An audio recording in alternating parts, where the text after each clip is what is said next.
Welcome to the Tech Egg. Don't get scrambled. Enjoy the video.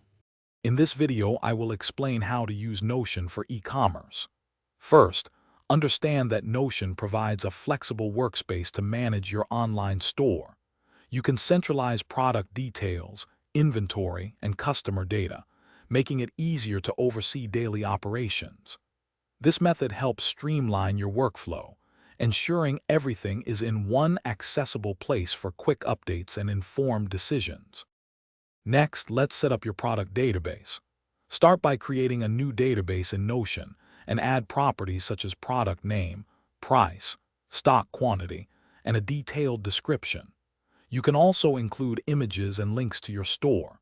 Utilizing templates for new entries saves time, ensuring consistency across all your product listings. This structured approach keeps your inventory organized and easily searchable. Managing orders and customers is crucial.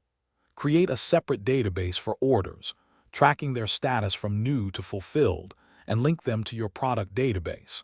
For customers, maintain a database with their contact information, purchase history, and any support interactions. This allows for personalized communication and efficient issue resolution, enhancing the overall customer experience with clear, organized data. Finally, leverage Notion for your marketing and analytics. Plan your content calendar, social media posts, and email campaigns directly within Notion.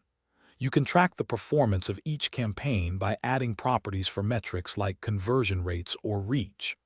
While Notion isn't a dedicated analytics tool, it serves as an excellent hub to organize your marketing efforts and monitor progress effectively.